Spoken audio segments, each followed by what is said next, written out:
Assalamualaikum warahmatullahi wabarakatuh. Untuk pembelajaran kali ini, saya akan menerangkan melalui video pembelajaran. Nah, semoga dengan adanya video kali ini, kalian semua akan tahu, akan jelas mengenai materi yang saya ajarkan.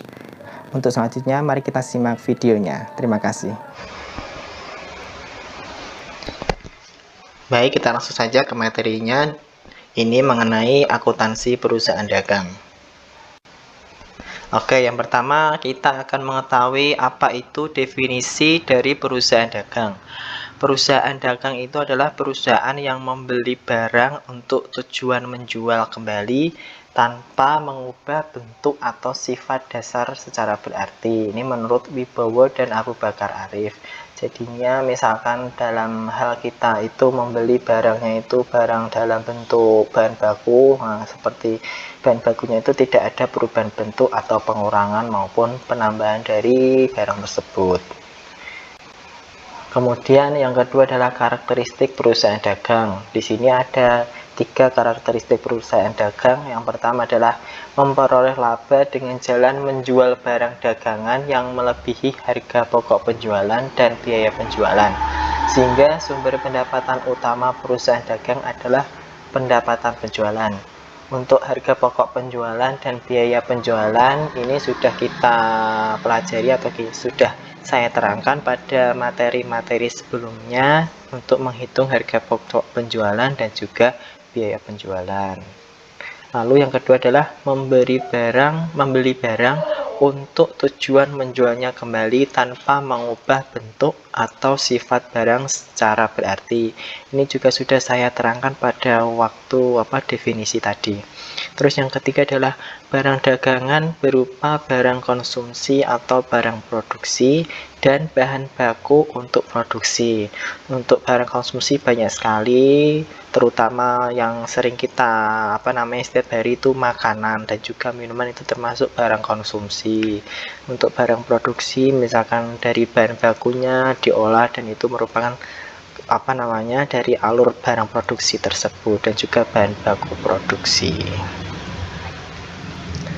Kemudian untuk yang selanjutnya, untuk karakteristik perusahaan dagang yang keempat adalah kegiatan perusahaan ini terutama adalah pembelian dan penjualan barang berwujud fisik dengan spesifikasi, misalkan ada berat, volume, atau ukuran fisik lainnya yang jelas.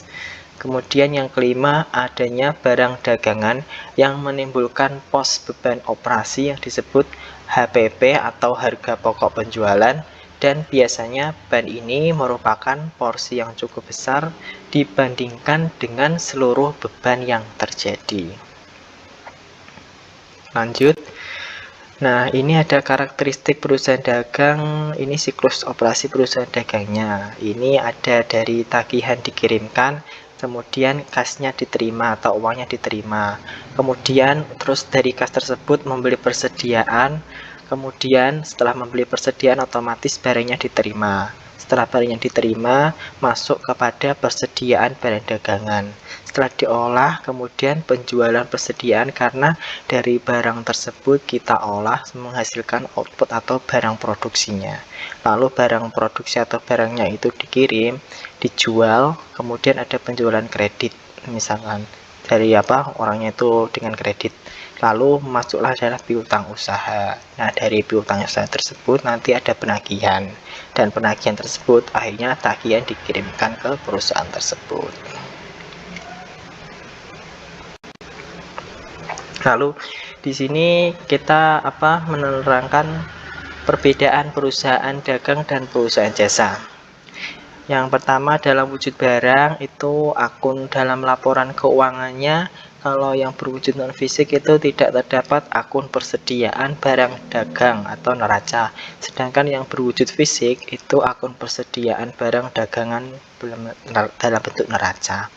Kemudian tidak terdapat akun beban pokok penjualan atau laba rugi. Sedangkan untuk yang berwujud fisik ada beban pokok penjualan atau laporan laba ruginya. Kemudian untuk siklus operasinya seperti gambar yang ada di slide ini. Lalu untuk kegiatan utamanya, kalau perusahaan dagang itu membeli dan menjual barang dagangan dari pemasok, misalkan membeli bahan bakunya kemudian mengolahnya menjadi produk. Contohnya membeli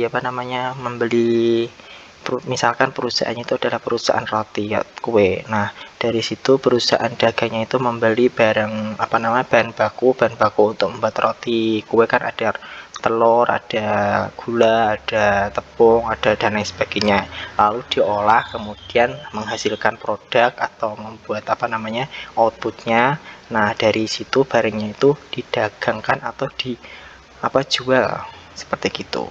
Kalau perusahaan jasa itu memberikan jasa kepada pengguna jasa. Nah, memberikan jasa kepada pengguna jasa banyak sekali. Misalkan contohnya ada jasa ketik atau jasa pengetikan. Nah, pengguna jasanya itu akan merasa puas karena mereka bisa memberikan feedback yang baik terhadap apa yang telah dikerjakan. Seperti gitu. Lalu untuk yang persediaan, untuk perusahaan dagangnya itu memiliki persediaan barang jadi. Jadi ada persediaan, ada cadangannya. Sementara untuk perusahaan jasa tidak memiliki persediaan barang jadi karena mereka menggunakan jasa. Lalu untuk penentuan harga pokok barang itu untuk perusahaan dagangnya itu relatif mudah. Karena mereka ada outputnya atau ada barangnya, jadi bisa rinciannya itu bisa mudah dalam menentukan harganya. Kemudian untuk perusahaan jasa tidak perlu menentukan harga pokok barang, jadinya mereka untuk jasa ini segini harganya, untuk jasa A, jasa B segini, seperti itu. Lalu yang berikutnya adalah aktivitas utama perusahaan dagang. Yang pertama adalah pembelian atau barang dagangan. Nah, dari pembelian ini ada transaksi pembelian, misalkan pembelian peralatan, terus pembelian kayak barang-barang kebutuhan, pembelian secara kredit itu masuknya dari pembelian, masuk di transaksi pembelian. Lalu untuk kalau mengeluarkan uang itu masuknya di transaksi pengeluaran kas atau pembayaran, misalkan kasnya itu dari kas itu nanti membayar untuk beban gaji atau untuk pembelian peralatan, untuk dan sebagainya, seperti itu, atau sewa dibayar di muka dan sebagainya. Nah, penjualan atau barang dagangan. Nah, dari penjualan ini itu masuk transaksi penjualan dan juga bisa masuk pada transaksi pendapatan karena bisa mendapatkan ada uang masuk dari penjualan tersebut, ada uang masuk dan sehingga bisa mendapatkan pendapatan. Lalu yang keempat adalah penerimaan uang. Nah, penerimaan uang ini dari penjualan tersebut nanti bisa masuk di transaksi penerimaan kas. Baik, selanjutnya. Nah, ini siklus akuntansi perusahaan dagang. Yang pertama, siklus akuntansi untuk perusahaan dagang mirip dengan siklus untuk perusahaan jasa. Lalu yang kedua, perusahaan dagang akan mengalami penciutan atau pengerucutan persediaan yang harus dicatat. Kemudian untuk ayat jurnal penyesuaian yang biasanya dibuat adalah mendebit harga pokok penjualan dan mengkredit persediaan barang dagang atas jumlah penciutan atau pengerucutan tersebut. Kemudian yang berikutnya, neraca bisa disiapkan dalam bentuk akun atau dalam bentuk laporan. Nah, untuk neraca ini kan sudah saya terangkan seperti apa, bisa dibaca-baca lagi. Untuk membuat neraca, terus membuat persamaan dasar akuntansi juga sudah. Lalu yang terakhir adalah persediaan barang dagang harus dilaporkan sebagai aktiva lancar. Selanjutnya, bagian akun untuk perusahaan jasa dagang lebih kompleks dibandingkan dengan bagian akun untuk perusahaan jasa. Nah, untuk akun perusahaan dagangnya itu apa saja? Mencakup ada penjualan, ada diskon penjualan, terus retur dan potongan penjualan, ada harga pokok penjualan, dan yang terakhir adalah persediaan barang dagang. Terus akun-akun khususnya yang untuk perusahaan dagang ada, yang pertama ada penjualan, terus potongan penjualan, retur penjualan, beban angkut penjualan, ada HPP atau harga pokok penjualan, kemudian pembelian, potongan pembelian, ada beban angkut pembelian, retur pembelian, dan juga persediaan barang dagangan. Nah, ini kita akan masuk pada definisi akun perusahaan dagang. Nah, akun-akun perusahaan dagang itu apa saja? Yang pertama itu ada akun pembelian, ialah akun yang hanya digunakan untuk menampung aktivitas pembelian barang dagangan perusahaan. Jadi untuk membeli apa, membeli barang A, barang B, itu maksudnya di akun pembelian semua pada satu periode tersebut. Lalu sama saja dengan akun penjualan juga gitu, setiap periode misalkan dia penjualannya ada berapa bisa masuk pada akun penjualan, atau bisa juga masuk dalam akun pendapatan karena ada uang yang masuk atau pendapatannya masuk. Nah, untuk penjualan itu akun apa? Akun yang hanya digunakan untuk menampung penjualan barang dagangan perusahaan. Kemudian untuk akun persediaan adalah menunjukkan jumlah barang dagangan yang dimiliki perusahaan pada awal atau akhir periode akuntansi tertentu. Jadi misalkan dalam satu periode ada 1 tahun, jadi awal dari awal Januari sampai akhir Desembernya itu ada berapa, seperti itu jumlahnya. Lalu HPP. Nah, HPP atau harga pokok penjualan digunakan untuk menampung harga pokok atau harga beli barang yang dijual di dalam suatu periode akuntansi. Kemudian akun potongan penjualan dan potongan tunai digunakan untuk menampung jumlah diskon atau pengurangan yang diberikan oleh pihak penjual kepada pelanggannya karena telah membayar secara tunai atau dalam waktu yang telah ditentukan. Kemudian ada lagi akun retur penjualan, digunakan untuk menampung sejumlah barang yang telah dijual tetapi dikembalikan lagi oleh pihak pembeli karena ada ketidaksesuaian pesanan.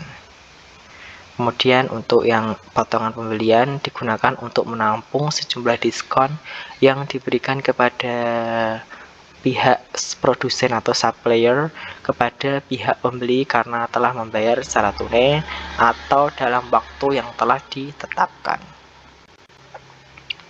Nah, untuk beban pemasaran itu digunakan untuk menampung keseluruhan beban yang dikeluarkan perusahaan untuk menjual dan mendistribusikan barang dagangannya hingga sampai ke tangan konsumen. Nah, di sini saya akan menerangkan dari contoh akun beban pemasaran. Nah, beban pemasaran itu seperti gini, misalkan ada gaji staf administrasi penjualannya, lalu gaji dan komisi, gaji manajer pemasaran, beban iklan, pokoknya yang berhubungan dengan bidang pemasaran atau promosinya dalam suatu produk itu bagaimana. Jadi biaya angkutnya untuk mengangkut barangnya ini berapa, terus ada biaya beban telepon pemasaran untuk menghubungi komunikasi dan lain sebagainya seperti itu. Nah, yang ini yang ada beban administrasi dan umum digunakan untuk menampung keseluruhan beban operasi kantor guna perencanaan dan pengendalian secara umum. Nah, di sini ada contoh akun beban administrasi dan umum.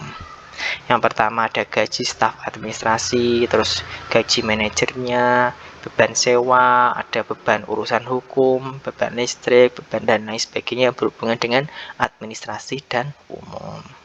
Nah, dari semua ini maksudnya itu pada beban administrasi dan umum seperti itu. Nah, ini ada rincian elemen biaya. Yang pertama untuk menghitung harga pokok penjualannya itu bagaimana, terus menghitung biaya penjualannya atau pemasarannya bagaimana. Ini sudah saya jelaskan dulu pada materi-materi sebelumnya. Terus untuk menghitung biaya administrasinya atau itu seperti apa, ini juga sudah seperti itu. Nah, tadi adalah pembelajaran melalui video mengenai penjelasan materi. Bagi kalian yang belum paham atau belum jelas mengenai apa yang saya jelaskan tadi, bisa kontak saja lewat email saya ataupun via Japri di WA saya. Sekian, wassalamualaikum warahmatullahi wabarakatuh. Terima kasih. Dan jangan lupa like, subscribe, dan komen.